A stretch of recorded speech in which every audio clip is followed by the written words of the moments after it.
Explaining the First Congo War. After gaining its independence from Belgium in the 1960s, the Congo would immediately be plunged into a 5-year-long war. During the war known as the Congo Crisis, the Belgians would back rebels in the south such as Katanga, and the Communists would back the Simba rebels.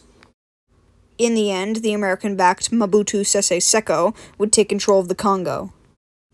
Mobutu would initially revolutionize the economy and stabilize the country, and would also attempt to create a sense of nationalism by renaming the country to Zaire. Despite this, small rebellions still remained, despite the fact that Mobutu tried to brutally crush them. One of these rebellions was by a man named Laurent Kabila, who established a Marxist state in the mountainous borders of Rwanda and Burundi, which lasted until the late 80s. It didn't help that Zaire was still divided amongst tribal lines, such as when the Lunda people staged a rebellion during the Shaba conflict in the 1970s. To make things worse, Mobutu put members of his own tribe in positions of power, such as his bodyguards, the Owls, who were all of his tribe. The country would then be plunged into debt due to its economic mishandlement, corruption, and embezzlement. When the Soviet Union collapsed in 1991, the Americans stopped sending as much aid as they did previously to Zaire, as they didn't see a reason as to why they would. From the east, Tutsi people from Rwanda began flooding into Zaire, and this would cause ethnic tensions. Many had been in the Congo before it gained its independence and had fought for and against Mobutu during the Congo Crisis. However, they would be joined by many more when the Hutus gained power in Rwanda and when they began a genocide. The creation of the Rwandan Patriotic Front and the arrival of more immigrants would see Zaire with a new, very capable fighting force. Tutsis would continue fleeing to Zaire, especially when, in 1993, the president of Burundi would be assassinated, causing the Burundian Civil War. In mid-1994, the Tutsis under Kagame would seize power within Rwanda. Because of this, many Hutus would begin fleeing to neighboring countries, starting the Great Lakes refugee crisis. Many of these Hutus were well armed and began fighting with Tutsis within refugee camps in Zaire. Because of this, Kagame, along with his ally, Yoweri Museveni, president of Uganda, began sending aid to the Congolese Tutsis in an attempt to start a rebellion against the Hutus. The Tutsis, fearing action from the Zaire government, would form the AFDL. The AFDL would soon be joined by Kabila, who, after being away from Zaire for years, would come back to Zaire to lead the new group, and to encourage anti-Mobutu citizens to join the group.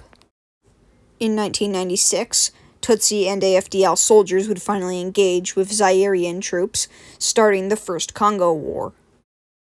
Zaire had poor infrastructure, Mobutu's troops were unorganized, and they had little influence in the east, so by the end of the year, the rebels had captured most of the eastern border regions.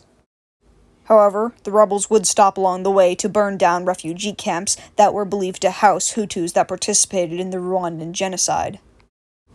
Mobutu, realizing that his own army could not recapture the east, would hire mercenaries, most of which were veterans from the Yugoslav wars, to try and retake the east. Kagame was worried that Mobutu would launch a counterattack. However, he would get lucky when the Angolans joined the war against Zaire. The president of Angola had joined the war due to the fact that Angola was fighting in a civil war, and the rebels in the civil war were in part funded by Mobutu. In early 1997, Kagame, now invigorated, would decide to help the rebels march on Kinshasa. One army would march north to take Kisangani, while the other would march south to take Kindu. The rebels faced little opposition on their march, due to desertion and disorganization. However, they still committed multiple atrocities.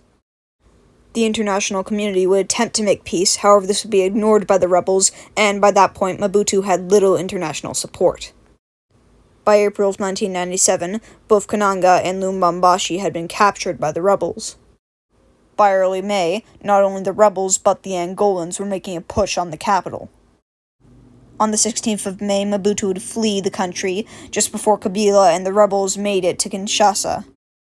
On May 16, 1997, the First Congo War would come to an end, with Kabila as the new president of the newly named Democratic Republic of the Congo, and Mobutu in exile. In conclusion, the First Congo War was a civil war and international military conflict which resulted in a foreign invasion of Zaire, the modern-day Democratic Republic of the Congo. Following the war, Kabila would attempt to reunite the Congo, however he would be unsuccessful and would be seen as a Rwandan puppet. This would result in the Second Congo War. Mobutu would be exiled to Togo, however he would be deported from Togo and would flee to Morocco, where he would die from prostate cancer. Thank you for watching this video on the First Congo War.